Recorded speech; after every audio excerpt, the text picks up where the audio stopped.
Bismillahirrahmanirrahim. Assalamualaikum warahmatullahi wabarakatuh. Alhamdulillah wassalatu wassalamu ala Rasulillah wa ala alihi wa sahbihi wa mawalah wa la hawla wa la quwata illa billahi wa ba'du. Kita langsung masuk pada pembahasan tentang 10 hadis bicara tentang fitnah.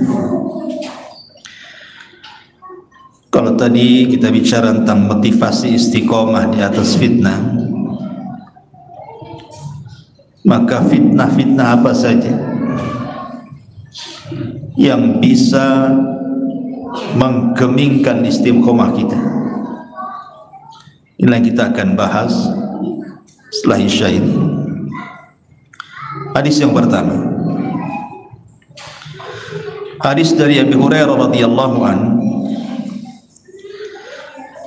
Nabi sallallahu alaihi wasallam bersabda, "Badiru bil a'mali sab'an." Bersegeralah kalian banyak-banyak melakukan amal saleh di zaman fitnah ini, sebelum datang 7 perkara. Hal tantadiruna illa faqran munsiya au ghinan mutghiya au maradan mufsida au haraman mufannida au mautan mujhiza awid dajjal fasyarru ghaibin yuntadhar awis sa'atu was sa'atu adha wa amar. Bersegeralah kalian untuk memperbanyak amal saleh sebelum datang 7 perkara, dan 7-7-nya adalah fitnah. Pertama, faqran munsiyah, kefakiran yang melupakan ibadah. Ikhwan, kalau orang sudah fakir, pasti tidak akan ada kesempatan untuk banyak beramal saleh, karena hidupnya akan disibukkan dengan cari makan. Kira-kira apa yang akan dimakan besok? Dia akan berusaha untuk mencari dunia supaya jangan sampai kelaparan. Atau kalau seandainya orang selamat dari fitnah kefakiran ini, boleh jadi dia tidak selamat dari fitnah yang kedua, ghinan mutghiyah, kaya tapi melampaui batas. Allah Subhanahu wa taala mengatakan dalam Al-Qur'an, kalla innal insana la yatgha an ra'ahu istaghna. Sekali-kali jangan seperti itu, karena kekayaan itu terkadang melampaui batas.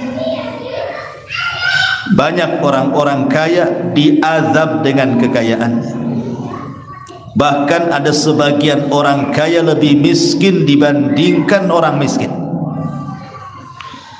Ya, saya katakan banyak orang kaya diazab dengan kekayaannya, atau orang kaya lebih miskin dibandingkan orang miskin. Karena ada sebagian orang kaya itu yang semua waktunya hanya untuk uang, seolah-olah tidak ada waktu kecuali kerja, padahal sudah kaya. Orang miskin saja tidak seperti itu cari duitnya. Berarti orang kaya seperti ini itu sebenarnya dia miskin, karena waktu-waktunya cari duit saja kan, padahal duitnya sudah ada, kok masih juga dicari. Sampai tidak ada waktu untuk istirahat, tidak ada waktu untuk ibadah, tidak ada waktu untuk keluarganya. Ini orang kaya miskin namanya. Orang miskin saja nggak kayak gitu cari duitnya. Berarti dia diazab dengan kekayaannya, sampai kekayaannya tidak memberikan kesempatan kepada dirinya untuk istirahat. Lebih celakanya, dia melampaui batas. Karena orang kaya itu ada sebab untuk melakukan maksiat dengan hartanya. Mau mabuk tinggal beli, mau perempuan tinggal bayar, mau nyakiti orang tinggal sewa preman. Apa susahnya orang kaya? Melampaui batas. Okelah dia selamat, dia tidak miskin yang menjadikan dia lupa, tidak pula dia menjadi orang kaya yang melampaui batas. Belum tentu dia selamat dari yang ketiga. Kata Rasul, au maradan mufsida, atau sakit yang membuat dia terduduk, tidak bisa apa-apa. Kaya memang, tapi dia sakit terduduk, stroke, terbaring aja. Mau ke mana? Mau ke masjid Istiqomah tak bisa, mau ngaji tak bisa, mau sholat tak bisa, umroh tak sanggup, haji apalagi. Apa yang bisa dilakukan orang sakit yang membuat dia terduduk? Okelah dia selamat dari yang ketiga, dia tidak miskin, dia kaya, dan kekayaannya tidak melupakannya. Dia pun tidak sakit, sehat. Tapi apakah selamat dari yang keempat? Apa itu? Au haraman mufannida, atau kepikunan yang melupakan segalanya. Sehat badannya tapi pikun. Ditanya solat, dia bilang sudah solat padahal belum. Ditanya sudah makan, bilang belum padahal sudah 4 kali makan. Orang pikun. Susah orang pikun, karena orang pikun itu kayak sama orang gila. Apa yang diharapkan dari orang pikun coba? Oke, dia selamat dari pikun, dia tidak miskin, dia kaya, dan kekayaannya tidak melupakan dirinya, dia tidak sakit, juga tidak pikun. Selamat dari yang kelima? Belum tentu. Au mautan mujhiza, atau kematian yang mendadak. Siapa yang tahu kematian? Tidak ada yang tahu kematian. Kalau ada orang yang mengatakan, oh mati itu ada tanda-tandanya Ustaz. Apa tanda-tandanya? Kalau usianya sudah 60-70 tahun, sudah tua-tua, itu sudah alamat mati itu. Jangan salah. Menurut riset, penelitian, kalau di zaman dulu ya orang tua banyak yang mati. Kalau di zaman sekarang terbalik, anak muda banyak yang mati. Orang tua itu jarang mati. Kenapa? Yang trek-trekan anak muda, yang pandai naik motor anak muda. Orang tua itu di rumah aja, naik motor pun tak bisa. Cemana mau tabrakan? Yang tabrakan tuh anak-anak muda tuh. Hari-hari yang mati di jalan itu siapa? Anak muda. Narkoba anak muda, orang mabuk anak muda, pembunuhan anak muda, tawuran anak muda. Orang tua terduduk aja di rumah, lihat cucunya yang mati. Justru sekarang anak-anak muda yang mati itu, kan itu ya. Jadi kematian itu tidak bisa diprediksi. Kadang-kadang kita ini kalau di kota sana sudah beli motor baru, remnya bagus, bannya baru, sudah lama nyetirnya, lihai, pokoknya semua sudah mantap. Di jalan pelan-pelan. Di jalan itu cuma 2 masalahnya, nabrak atau ditabrak. Mungkin kita nabrak orang atau ditabrak orang. Kita sudah hati-hati, orang yang tak hati-hati. Siapa yang bisa nyangka gitu kan? Takdir Allah itu kematian, tidak ada yang tahu. Tidak ada yang tahu. Saya itu punya kawan di Batam, malamnya ngobrol, sorenya divaksin, paginya mati. Padahal orangnya tukang goes itu, nampak sehat badan, lebih sehat dia daripada saya. Habis divaksin, malamnya masuk rumah sakit, paginya innalillahi wa inna ilaihi raji'un. Siapa yang tahu? Apakah dia mati gara-gara divaksin? Tidak, mati itu sudah ditakdirkan. Walaupun nggak divaksin juga memang harus mati dia besok itu. karena sudah ditulis di Lauhil Mahfuz. Siapa yang bisa selamat dari kematian? Dia tidak miskin, dia kaya, tidak melampaui batas, dia tidak sakit terduduk, dia tidak pikun, dia tidak mati mendadak. Selamat dari yang keenam, awid dajjal fasyarru ghaibun yuntadhar. Belum tentu dia selamat melawan dajjal. Siapa yang bisa melawan dajjal? Tidak bisa.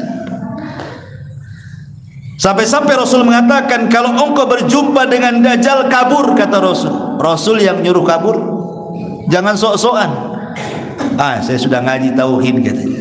Nabi yang suruh kabur. Okelah, selamat dari dajjal, kita sembunyi. Yang terakhir, satu dunia gak ada yang selamat. Awis sa'atu was sa'atu adha wa amar. Kiamat. Siapa yang bisa selamat dari kiamat? Yang pertama bisa, kedua, ketiga, keempat, kelima, keenam, bisa dia selamat. Yang terakhir gak ada yang bisa selamat. Kiamat. Gak ada orang yang selamat dalam kiamat.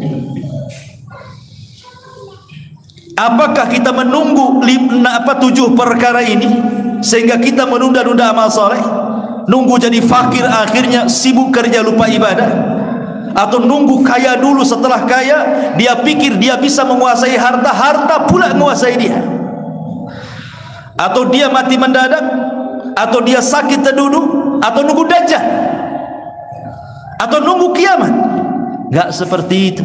Makanya Rasul mengatakan, badiru bil a'mal, segera beramal mumpung ada waktu. Sekarang zaman fitnah masalahnya.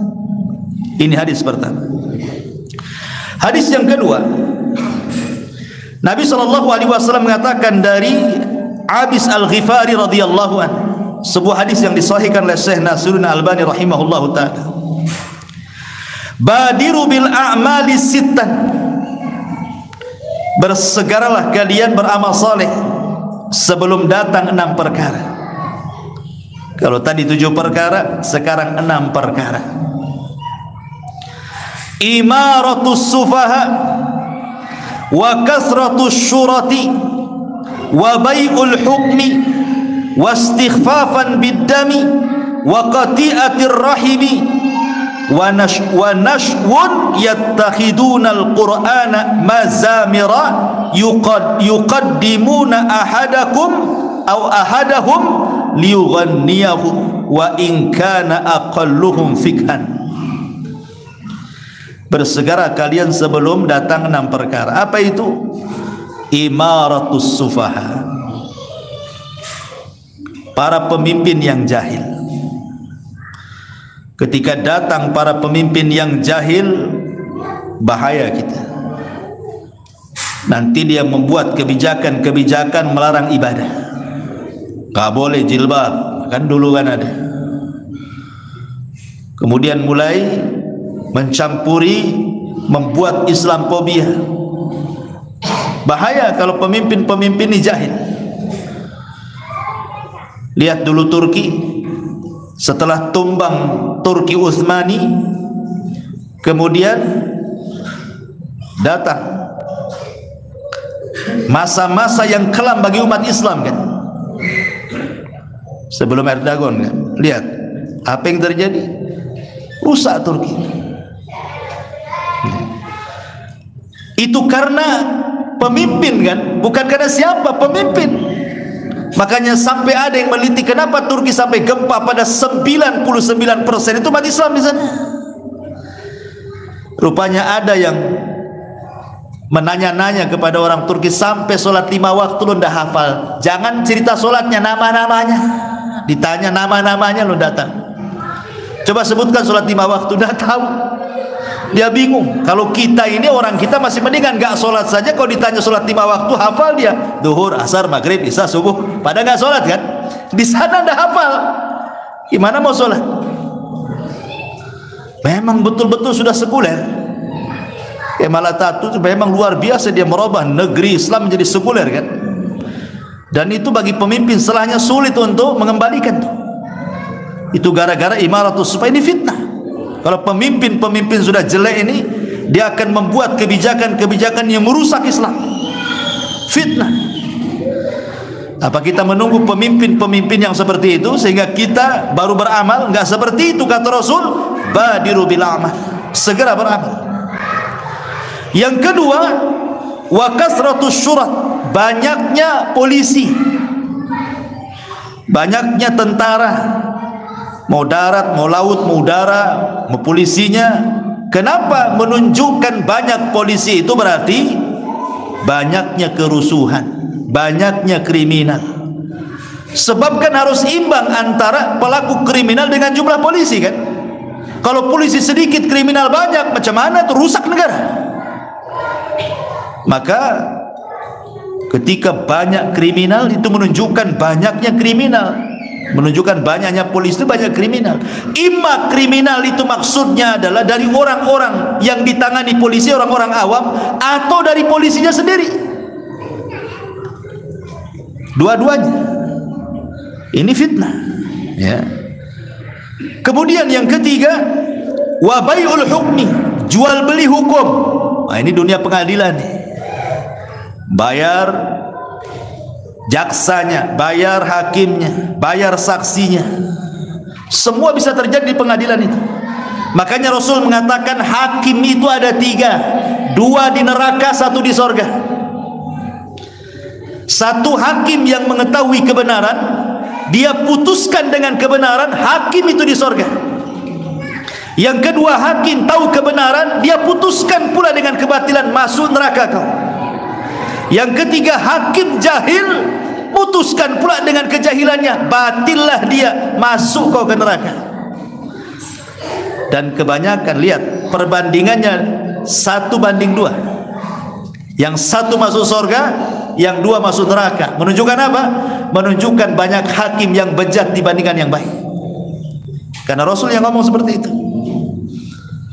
Hakim yang tahu kebenaran, dia putuskan dengan kebenaran. Hakim yang tahu kebenaran, dia putuskan kebatilan. Hakim yang jahil dari kebenaran, otomatis dia akan putuskan dengan kebatilan.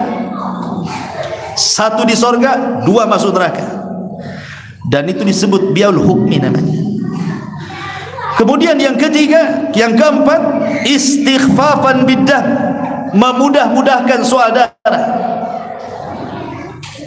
Dulu waktu saya di Yaman, belum ada perang di Yaman, 99% orang Yaman itu pegang senjata. Sak miskin-miskinnya orang bawa pistol di sana. Jadi jual senjata itu bebas di pasar, kayak jual handphone. Tapi selama saya belajar di sana, nggak ada orang ditembak langsung.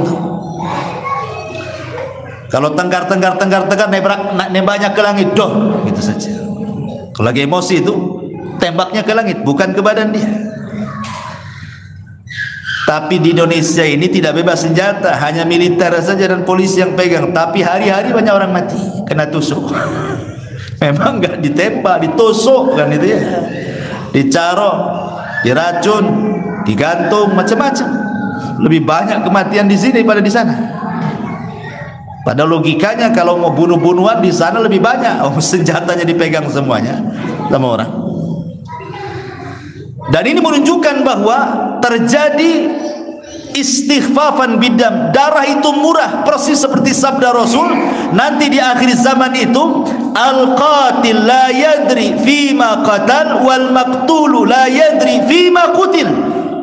Orang yang membunuh bingung kenapa dia bisa membunuh, orang yang dibunuh lebih bingung kenapa dia bisa dibunuh. Salah apa dia? Bukankah dalam Islam itu pembunuhan itu ada caranya? Kalau dia bunuh baru dibunuh, itu disebut qisas. Kalau dia seorang yang sudah menikah kemudian dia berzina, itu disebut rajam sampai mati. Atau kalau dia murtad, kata Rasul, man baddala dinah faqtuluh, dimintai tobat, kalau tidak penggal dalam hukum Islam. Ada aturan bunuh-bunuh dalam Islam kan? Tapi sekarang tidak ada aturan. Urusan tanah 1 jengkal bunuh-bunuhan, urusan waris bunuh-bunuhan, urusan tengkar anak tetangga bunuh-bunuhan.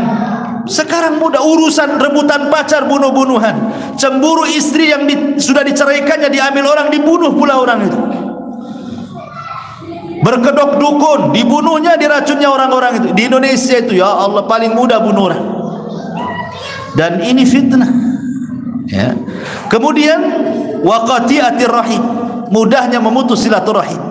Mudah. Anak durhaka sama orang tua, saudara ndak akur dengan saudaranya, ponakan ndak atur dengan pamannya, bertengkar satu keluarga. Lebaran itu kayak kucing-kucingan, gak ada ketemu. Rasanya keluarga besar itu kayak keluarga kecil, seolah-olah tidak punya keluarga. Kenapa? Saling memutus silaturahim. Dan ini sudah terjadi, dan ini fitnah. Kemudian yang nomor 6, wa nash'un yattakhidunal qur'ana mazamir yuqaddimuna ahadahum liyughanniyahu wa in kana aqalluhum fiqha. Dan ada orang-orang mencari para qari, pembaca Quran, didatangkan untuk baca Quran, hanya didengarkan lagunya seperti dia mendengarkan musik, walaupun yang membaca Quran itu tidak tahu fikih. Bahaya. Jadi mengundang orang-orang pakar-pakar Quran itu seperti mengundang artis, hanya untuk dinikmati lagunya. Tanda-tanda kiamat. Wa nashwun yattakhidunal qur'ana mazamir, menjadikan pakar-pakar Quran itu hanya dinikmati lagunya saja, dia tidak paham isi yang dibacanya itu. Ini tanda-tanda, ini fitnah juga. Ya. Ma'asyiral muslimin yang dimuliakan Allah Azza wa Jalla, ini hadis yang kedua. Hadis yang ketiga, Nabi sallallahu alaihi wasallam, Umar bin Khattab radhiyallahu an, ketika itu pernah duduk-duduk bersama para sahabat. Di situ ada Hudzaifah bin Yaman. Hudzaifah itu seorang sahabat termasuk sirrun Nabi, pemegang rahasia Nabi. Kata Umar, ayyukum sami'a Rasulullah yadhkurul fitana, siapa di antara kalian yang pernah mendengar Rasul bicara soal fitnah? Faqala qaumun, sebagian sahabat berdiri dan mengatakan, nahnu sami'nahu ya amiral mu'minin, kami dengar wahai amiral mu'minin. Faqala la'allakum ta'nuna fitnatar rajuli fi ahli wa jari. Kata Umar, paling tinggi kalian hendak bicara soal fitnahnya seorang laki-laki dengan keluarga atau dengan tetangganya. Maka sahabat mengatakan, ajal, iya maksudnya itu. Maka Umar mengatakan, tukaffiruha as-salatu was-siyam was-sadaqatu, kalau itu bisalah digugurkan dosanya dengan salat, puasa dan sedekah. Akan tetapi yang saya tanya bukan itu, tapi fitnah kalau datang, tamuju maujil bahri, seperti gelombang dahsyat yang akan menggulung manusia. Maksudnya Hudzaifah mengatakan, saya pernah mendengarnya, wahai Amirul Mukminin, dari Nabi, fitnah yang akan menggulung manusia seperti ombak yang sangat besar, yang tidak ada yang selamat. Kemudian Hudzaifah mengatakan, aku mendengar Rasul bersabda, tu'radul fitanu 'alal qulubi kal hasiri 'udan 'udan, akan ditampakkan fitnah pada hati-hati manusia seperti anyaman-anyaman tikar. Fa ayyu qalbin ushribaha nukita fihi nuktatus sauda, maka mana-mana hati yang menyerap fitnah itu, maka akan dibintikkan titik-titik hitam di hatinya. Wa ayyu qalbin anqaraha nukita fihi nuktatu bayda, mana-mana hati yang menolak fitnah itu, maka akan diberikan titik-titik putih. Hatta tasira ala qalbaini, ketika itu hati terbagi dua. Ala abyad mithla safa fala tadurruhu fitnatun madamatis samawati wal ardh, ada hati-hati yang putih yang tidak akan bergeming dengan fitnah walaupun selama masih tegak langit dan bumi. Wal akharu aswad, tapi ada hati-hati yang sangat hitam, murba dan sangat pekat hitamnya, kalquzi muzahiyah, seperti cangkir yang dibalik, la ya'rifu ma'rufan wa la yunkiru munkaran, hatinya tidak kenal yang ma'ruf dan tidak mengingkari yang mungkar. Illa ma ushriba min hawa, kecuali yang disedot dari hawa nafsunya. Maka Hudzaifah mengatakan, inilah yang aku dengar dari Nabi sallallahu alaihi wasallam. Lihat. Apa Apa maksudnya hadis ini? Hudzaifah bin Yaman mengatakan dari Nabi SAW, nanti di akhir zaman itu hati kita semua ini akan dihadapkan dengan dua perkara, satu syahwat dan satu syubhat. Satu syahwat, satu syubhat. Saya akan bedakan apa syahwat, apa syubhat, biar antum paham. Nabi Adam alaihi salatu wassalam diturunkan dari sorga ke bumi karena apa? Syahwat, makan. Makan apa?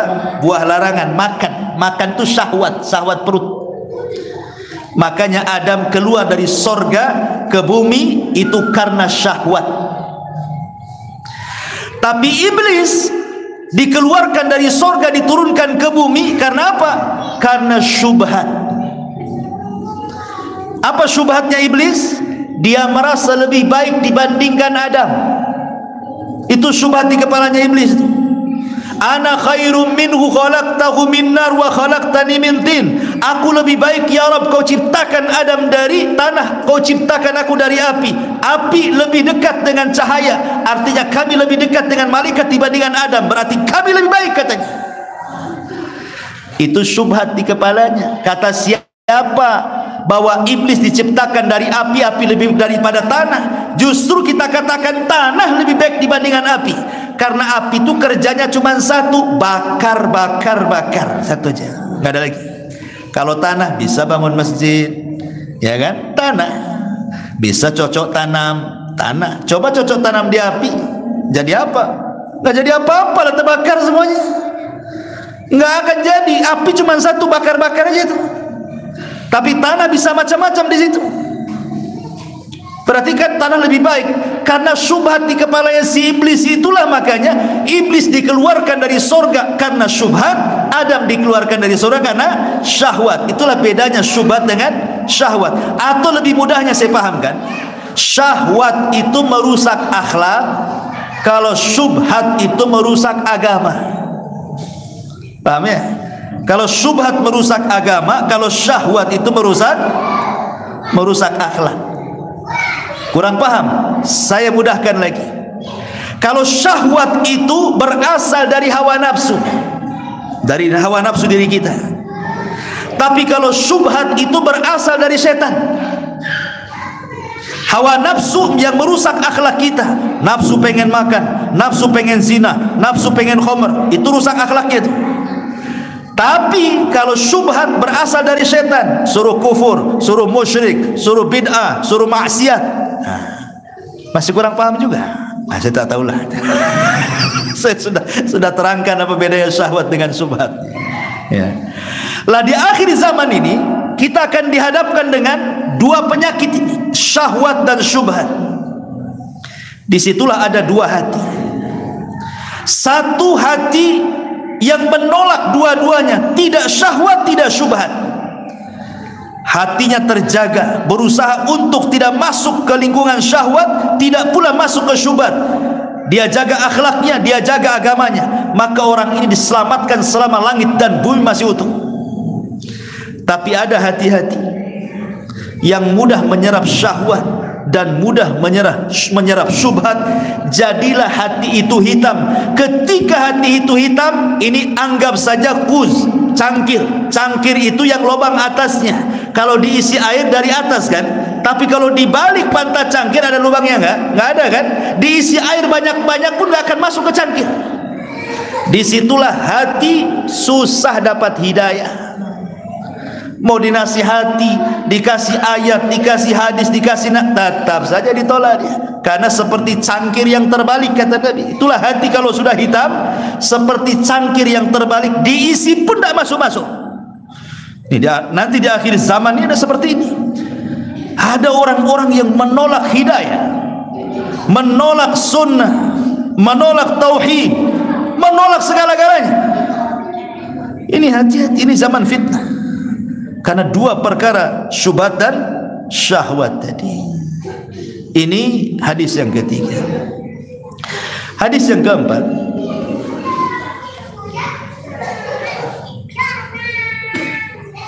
di antara fitnah yang keempat adalah fitnah al-mal. fitnatul mal.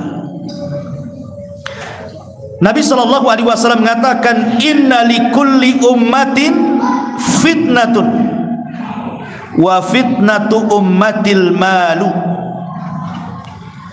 Sesungguhnya setiap umat itu ada fitnahnya, dan fitnah umatku, kata Rasul, adalah harta.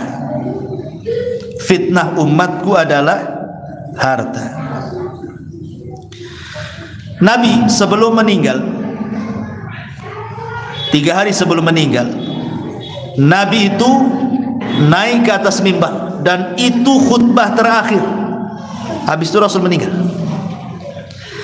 Salah satu penggalan khutbah Rasul itu, Rasul mengatakan apa? Wallahi, bersumpah dia, wallahi mal faqru ahsya alaikum walakin ahsya alaikum antum satad dunya kama busitat ala man kana qablakum fatanafasuha kama tanafasal ladzina min qablikum fatuhlikakum kama ahlakathum, kata Rasul. Aku demi Allah, bukan kefakiran yang aku takutkan kepada kalian, kata Rasul. Yang aku takutkan kalau harta dibentangkan kepada kalian, kalian mengejar harta persis seperti orang dulu mengejar harta, kemudian Allah hancurkan kalian persis seperti orang dulu Allah hancurkan. Dari sini menunjukkan bahwa harta ini terkadang bisa menjadi baik, bisa pula menjadi buruk. Mengumpulkan harta tidak tercela, mau kaya sebagaimana manapun, seberapa apapun, tidak tercela dalam Islam itu. Abu Bakar kaya, Utsman kaya, Abdurrahman bin Auf kaya, bahkan dari 10 sahabat yang dijadikan para rasul lebih banyak orang kaya dibandingkan orang miskin. Siapa yang mencela kekayaan? Tidak ada yang mencela kekayaan. Tapi kekayaan tercela itu kalau sampai alhaqumut takatsur hatta zurtumul maqabir, kalau sampai melalaikan, hanya gara-gara cari dunia lupa sholat, lalai. Cari dunia lupa ngaji, cari dunia lupa baca Quran, cari dunia lupa zikir, lupa segalanya. Itu yang menjadikan harta tercela. Padahal hakikat harta itu tajbi' wa tafrik, dikumpul, habis itu ditinggal. Itulah hakikat harta. Coba kalau kita pernah mendengar ada bos apa mati kena tabrak, hartanya banyak, mati kena tabrak, tetap saja kain kafannya yang murah. Yang murah kain kafannya kan. Nggak ada kain kafan yang harga miliar, tetap juga kain kafan kiloan. Kan itu. Kemudian kuburannya juga tetap segitu-segitunya, 2 kali setengah gitu ya. Apa yang membedakan orang kaya dan orang miskin coba kalau dikubur tuh? Tidak ada yang membedakan. Orang itu jadi mulia, ikhwan, itu bukan karena jasad. Orang itu jadi mulia karena ruh. Selama ruh itu masih di badan, disitulah orang jadi mulia. Ketika ruh keluar dari badan, nggak akan mulia lagi. Sehebat-hebatnya orang hebat di negeri kita siapa? Presiden. Coba kalau presiden dicabut ruhnya, biarkan jasadnya 1 minggu, busuk tidak? Busuk. Siapa yang mau dekat-dekat presiden lagi? Hah? Siapa yang mau dekat presiden setelah 5 hari dia mati? Nggak ada. Makanya cepat dikubur kan, biar nggak busuk. Tapi kalau masih ada ruhnya, pasti dekat-dekat. Jadikan menteri saya dong, jadikan ini, mulai dekat-dekat. Pengusaha-pengusaha itu, karena masih ada ruhnya. Orang mulia itu kan ada ruh sebenarnya. Makanya malaikat sujud itu bukan kepada jasadnya Adam, tapi kepada ruh yang ditiupkan Adam. Maka Allah mengatakan dalam Al-Quran itu, falamma sawaituhu wa nafakhtu fihi min ruhi faqa'u lahu sajidin, kata Allah. Ketika aku sempurnakan, kata Allah, falamma sawaituhu wa nafakhtu fihi, dan aku tiupkan ruh dariku kepada Adam, semata-mata aku tiupkan ruh kepada Adam, faqa'u, sujud kalian. Jadi sujudnya malaikat kepada Adam karena ruh dimasukkan. Jadi malaikat itu karena menghormati ruhnya Adam. Barulah orang itu kalau masih ada ruhnya mulia dia. Karena kalau ada ruhnya, pakaiannya macam-macam. Dia bisa ganti-ganti pakaian kan? Tapi kalau sudah orang mati, pakaian cuma satu putih aja.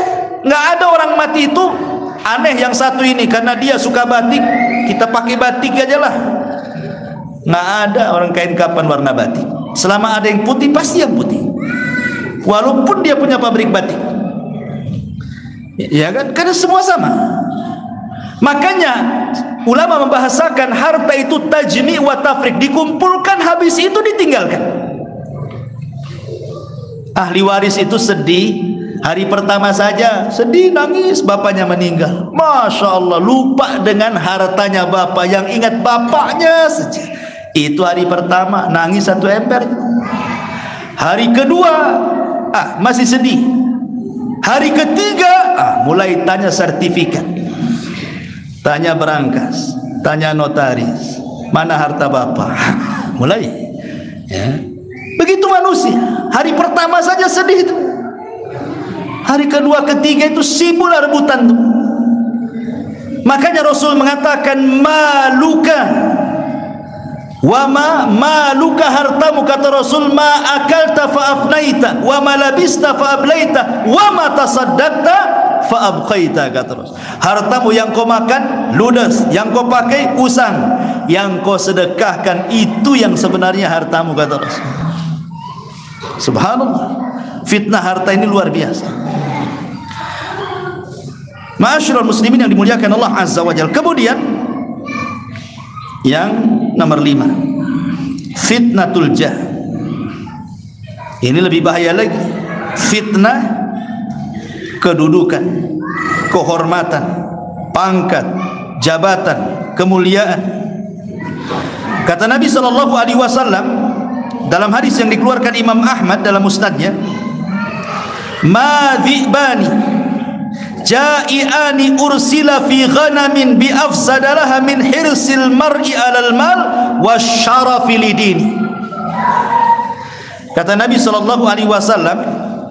kalau ada dua serigala yang lapar nih, 1 minggu belum makan nih serigala ini, 2 lagi, kemudian ditampakkan 1 kambing di hadapannya, kira-kira apa yang terjadi? Habis gak kambing itu?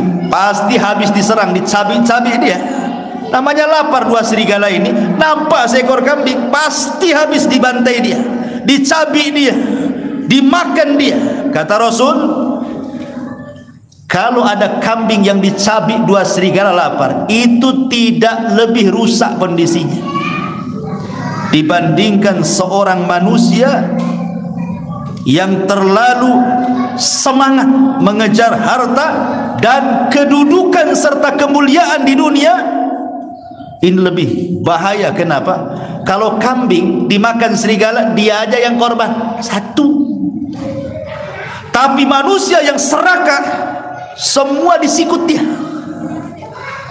Kalau manusia sudah serakah dengan kekuasaan, serakah dengan pangkat jabatan, serakah dengan ingin terkenal, ingin dihargai, ingin dipuji, ingin disambut, ingin disanjung, ingin dihilangkan, semuanya.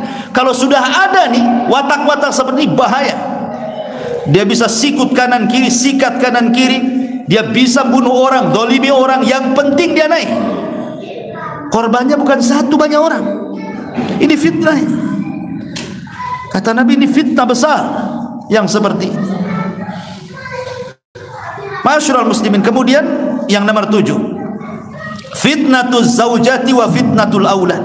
Fitnah keluarga, fitnah istri, keluarga, anak-anak. Nabi SAW mengatakan dalam surah At-Taghabun ayat 14, ya ayyuhalladzina amanu inna min azwajikum wa auladikum aduwwan lakum fahdharuhum. Orang-orang yang beriman, ingat, pasangan-pasangan kalian, anak-anak kalian itu bisa jadi musuh, bisa jadi fitnah. Betapa banyak anak-anak itu menjadi musuh orang tua, baik musuh secara ideologi atau musuh secara badan. Dibantainya orang tua. Saya belum pernah dulu ada orang bantai orang tua. Sekarang subhanallah, hari-hari ada pembunuhan anak bunuh orang tuanya. Sampai ada kasus tuh di mana tuh, anaknya minta sepeda motor, nggak dikasih sama orang tua, dibacok orang tuanya sampai mati. hanya minta sepeda motor. Gila zaman sekarang ini coba. Ataupun musuh secara ideologi dari pasangannya, dari istrinya. Suaminya mau infak nih, istrinya datang jadi setan. Janganlah bang, sikit aja kalau infak tuh. Kita belum punya 3 motor, baru 2, tetangga ada 5. Mulai dari setannya gitu kan. Ya. Atau musuh seperti itu, dia secara ideologi itu dipengaruhi suaminya. Suaminya sih cuek-cuek saja, istrinya datang, bang itu sebelah itu kok sama anak kita kok kayaknya tidak suka. Suaminya diam-diam aja. Besoknya tolonglah bang, tegur itu tetangga itu. Dia sekali, 2 kali, 3 kali, mulai panas dia, panas. Akhirnya betul-betul datangi tangganya. Kau mau apa dengan anak saya, kata. Awalnya suami itu biasanya kalau laki-laki kan berakal, dia kan nggak gubris. Tapi kalau hari keluar tuh ke laki-lakiannya, kan gitu tuh bapak-bapak. Awalnya nggak peduli, tapi hari-hari ngomong istri jadi nanti. Tuh kadang-kadang itu namanya musuh ideologi. Ya. Jadi dari sini kita tahu bahwa bisa musuh secara fisik atau secara ideologi. Karena anak itu juga diciptakan oleh Allah Azza wa Jalla, itu kan 4 fungsi. 1, terkadang anak itu menjadi zina. Zina itu artinya perhiasan bagi orang tuanya. Innama amwalukum dalam Al-Quran itu gimana ayat? Zinatul hayatid dunya. Sesungguhnya harta dan anak kalian itu zinatul hayatid dunya, perhiasan dunia. Makanya ada orang tua itu kalau berjumpa dengan siapapun tidak ditanya anak, dia cerita anak. Oh anak saya begini, oh anak saya begitu. Padahal nggak disuruh cerita kok, nggak ditanya juga sama anak, sama dia tentang anaknya. Tapi setiap ketemu orang cerita anaknya. Karena anak itu terkadang menjadi zina, perhiasan, kebanggaan, dibangga-banggakan anaknya. Walaupun tidak sholat, yang penting anaknya dokter, yang penting insinyur, yang penting kerjanya bagus, nggak peduli. Itu namanya kebanggaan, dibangga-banggakan. Disentil saja anaknya marah orang tuanya. Itu 1. Yang kedua, jadi fitnah. Ini orang tuanya dari kecil sudah cita-cita anak saya harus jadi ustadz, harus jadi ustazah, sampai dia hutang sana kemari, kau mondok na sana, kau sekolah agama sana. Sudah jor-joran habis-habisan orang tua itu ngarahkan anak, sudah mondok, anaknya sudah sekolah tinggi-tinggi, bukannya berbakti, kurang ajar pula dia. Fitnah. Terkadang jadi fitnah untuk menguji orang tuanya kesabarannya. Atau yang ketiga, musuh seperti ayat yang tadi, betul-betul bukan fitnah, jadi musuh lagi. Dibantainya orang tuanya, dipukulnya orang tuanya, dimaki, dibentah. Tentu yang keempat yang kita inginkan seperti doa yang diajarkan Al-Quran, Rabbana hablana min azwajina qurrata a'yun waj'alna lil muttaqina imam. Rabbana hablana min azwajina wa dzurriyyatina qurrata a'yun waj'alna lil muttaqina imam. Ya Allah, jadikan pasangan kami dan anak turunan kami qurrata a'yun, penyejuk mata, senang dipandang di dunia dan akan menyenangkan di akhirat. Itulah qurratul a'yun. Ya, untuk menjadikan anak seperti, ya tentu ya harus betul-betul diawali dari awal, cari pasangan yang bagus. Bukan setelah punya anak, dari mulai cari pasangan. Fadfar bidzatid din taribat yadak, cari yang bagus agamanya, kan itu. Anak-anak muda nih. Ya, bukan cari yang bening, cari yang bagus agamanya. Baru setelah bagus agamanya baru menikah. Sehingga kalau bagus agamanya diawali dengan rahmat. Ya, mau nikah saja rahmat Allah sudah turun.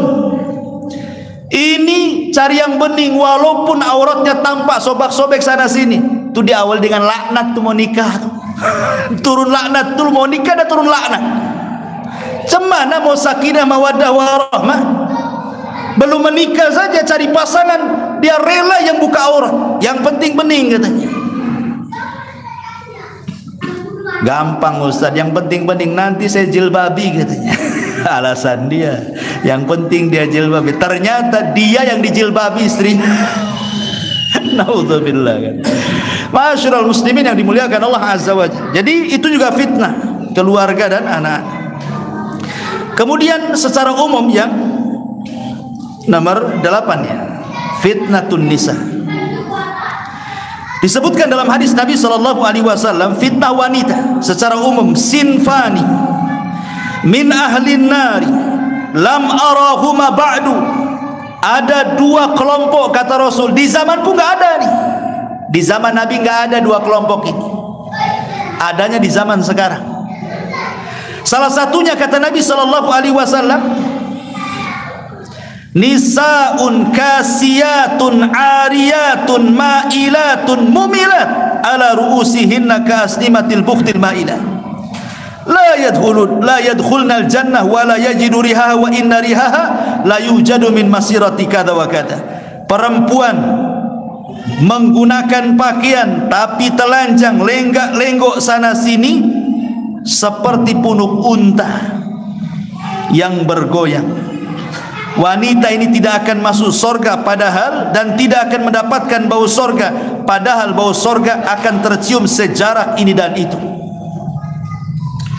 Lihat sekarang wanita-wanita di zaman sekarang persis yang disabdakan Rasul. Ketika Allah mengatakan wala tabarrujna tabarrujal jahiliyatul ula, janganlah kalian bertabarruj seperti wanita jahiliyah yang pertama. Macam mana coba tabarrujnya wanita jahiliyah itu? Tabarrujnya wanita jahiliyah itu, mereka menggelung rambutnya, kemudian ditutupi jilbab, jadi nampak kayak punuh tuh, tapi pakai jilbab ya.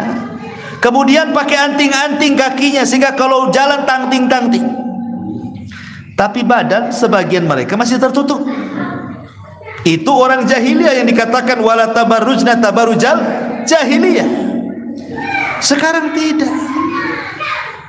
memang dibuka semuanya sekarang ini. Nggak ada tutup-tutupan kan gitu, nggak ada. Kayaknya semua pakaian kurang bahan, tapi itu pula yang model.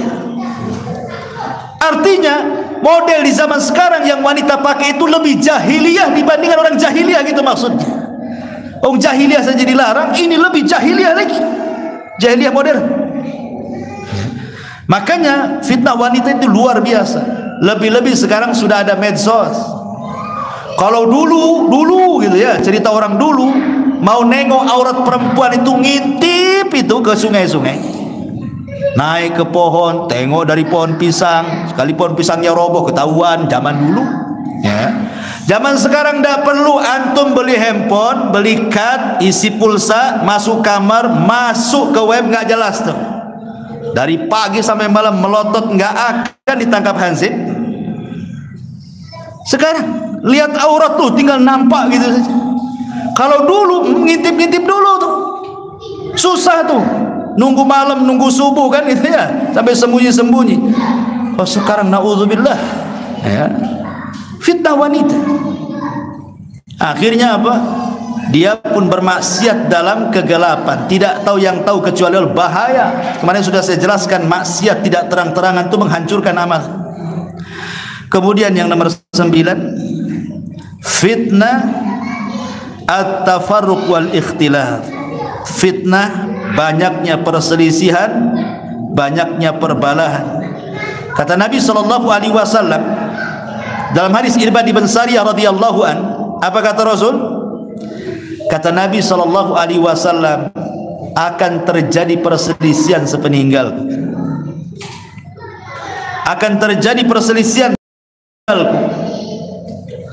Kemudian kata Rasul, fa'alaikum bisunnati wa sunnatil khulafa'ir rasyidin al mahdiyyin addu alaikum bin nawajib. Akan terjadi sepeninggalku perselisihan. Betul, ninggal Nabi saja Muhajirin Ansor berselisih. Ini jasad Nabi dikubur di mana? Yang satu dibawa ke Mekah, yang satu biar di Madinah. Yang satu di Mekah karena tempat kelahirannya, yang satu di Madinah karena tempat hijrahnya. Rebutan jasad Nabi. Datang Abu Bakar, aku pernah mendengar Rasul Nabi dikubur di mana dia meninggal? Ya di Madinah, di Madinah. Baru saja mereka sibuk menyiapkan, memfardu kifayahkan Nabi. Ansor sudah buat pemilihan umum. Diangkatnya Sa'd bin Ubadah, dia yang pantas menjadi pengganti Nabi. Nih kuburan Nabi belum dikuburkan. Orang Ansor dan menyiapkan calonnya tuh.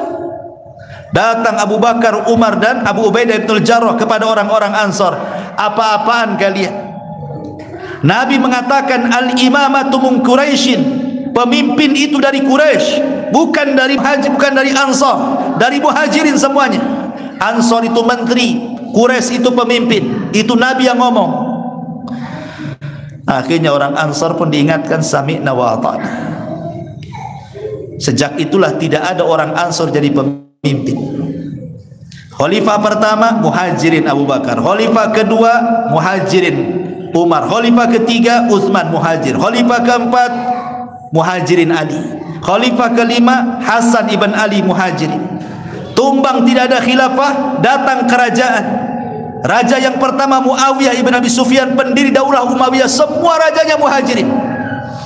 Tumbang Bani Umayyah, tegak Bani Abbasiyah, semua Muhajirin. Tumbang Bani Abbasiyah, naik lagi Utsman, tidak ada. Ansar dah kebagian pemimpin. Tapi Nabi SAW mengatakan, yang sabar kalian orang-orang Ansar, nanti kalian akan mendapatkan pemimpin-pemimpin yang zalim, mengambil hak kalian, dan kalian tidak bisa mengambil hak kalian kepada mereka. Tapi sebagai imbalannya, aku tunggu kalian di telagaku. Maka yang pertama kali meminum telaga Rasul adalah orang-orang Ansar, karena dia tidak ada jadi pemimpin, semua pemimpin Muhajir. Ya, karena Rasul yang mengatakan seperti itu. Kesabaran orang-orang Ansar, dan tidak memberontak juga orang-orang Ansar, tahu diri mereka. Ma'asyiral muslimin yang dimuliakan Allah Azza wa Jalla, karena namanya perpecahan itu tidak baik. Tapi sekarang lihat, perpecahan itu luar biasa. Satu masjid berpecah, satu yayasan berpecah, satu ormas berpecah, apalagi partai, makin lagi perpecahannya lebih hebat lagi. Itulah fitnah tafarruq. Yang nomor 10 yang terakhir adalah fitnah agama, fitnatuddin. Nabi SAW berdoa yang sering didoakan, wala taj'al musibatana fi dinina, ya Allah, jangan jadikan musibah yang kau timpakan kepada kami mengenai agama kami. Seolah-olah Rasul mengatakan, enggak apa-apa kau timpakan kepada keluargaku, anakku atau apalah, tapi jangan musibah ini ditimpakan kepada agama. Karena musibah agama ini bahaya. Makanya hadis yang pertama sebagai mukaddimah, ada malamnya mukmin, paginya kafir, paginya mukmin, malamnya kafir. Karena di zaman sekarang ini terkadang ada orang bicara itu dia tidak paham kalau pembicaraannya itu kalau diucapkan itu bisa kufur tuh. Contoh, ya, ketika mengatakan, oh syariat rajam, syariat potong tangan itu hanya cocok di zaman dia, di zaman Nabi. Zaman sekarang nggak cocok.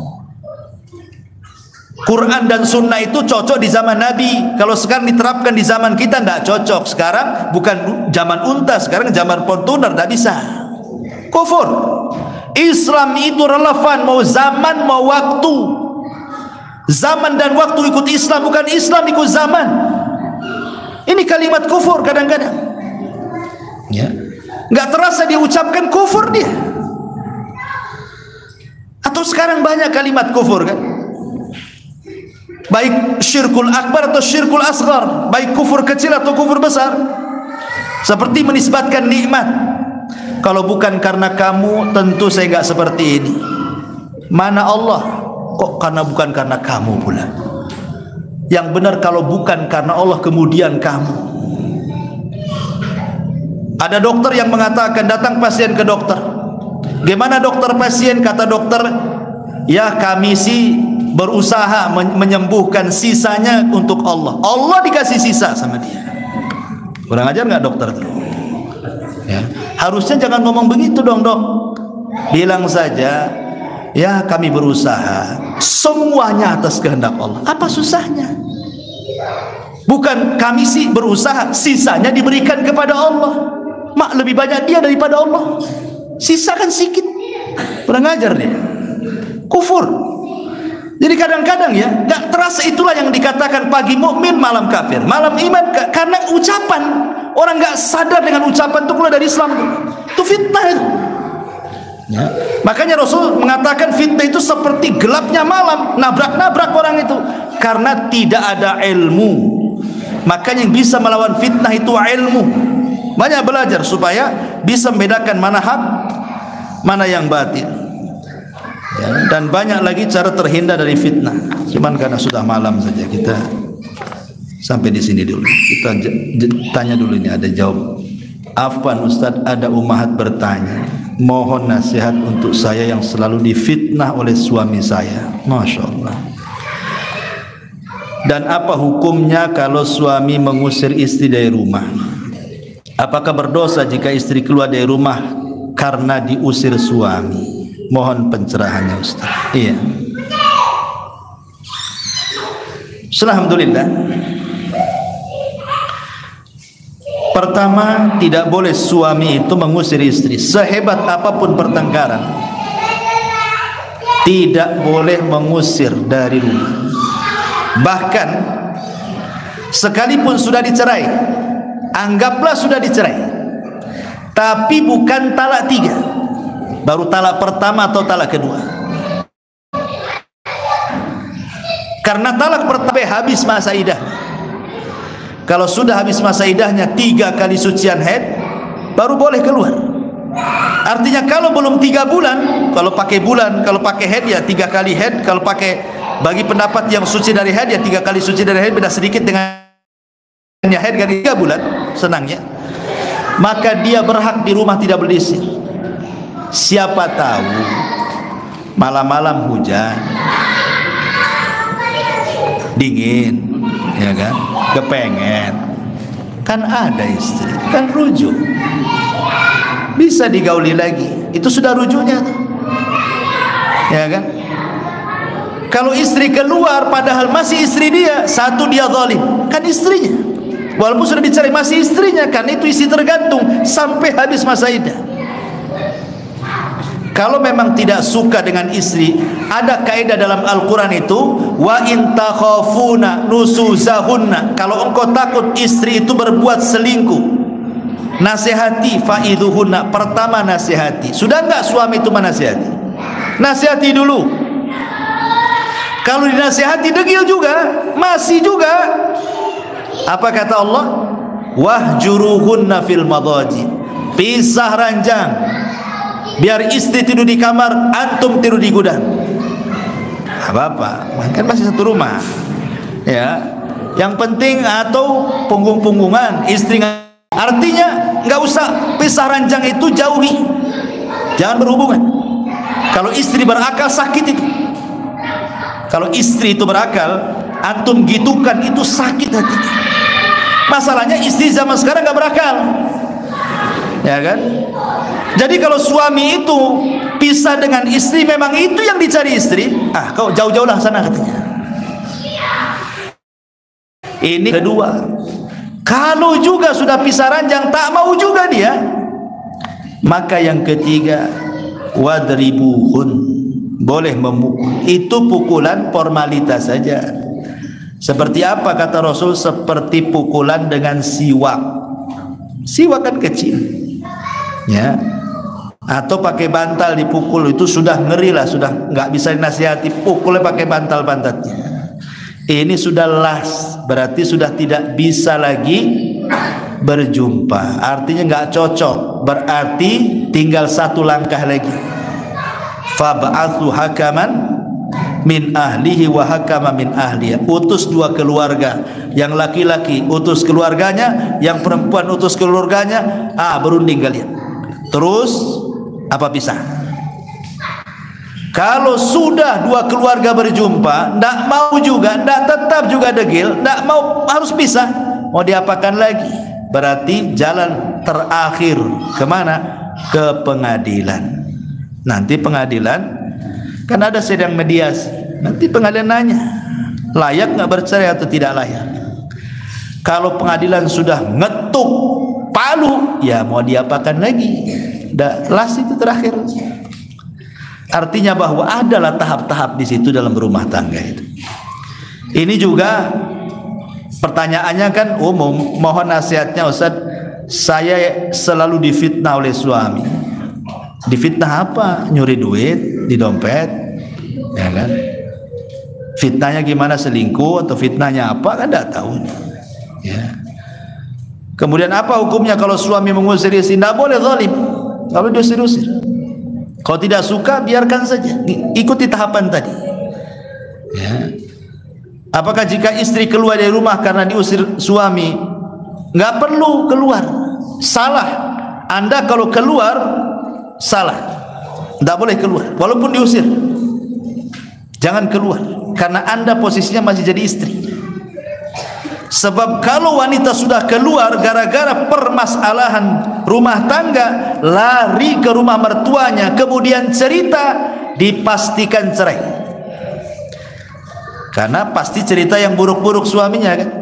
Pasti orang tuanya marah. Ya, enak saja anakku yang membesarkan, bukan dia yang besarkan, sudah kawin didolimi. Udah ngapain saja. Mendingan cari lagi, banyak bos suami. Mulai kompor datang. Kompornya itu bukan yang 5 gas, 25 gas. Yang gede, jadilah. Ya. Jadi yang harus dipahami, ya kalau bisa sih cobalah didamaikan. Apa masalahnya? Ya. Wallahu a'lam. Cukup. Subhanallah bihamdika. Asyhadu an la ilaha illa anta astaghfiruka wa atubu ilaik. Allahu ta'ala alam. Assalamualaikum warahmatullahi wabarakatuh.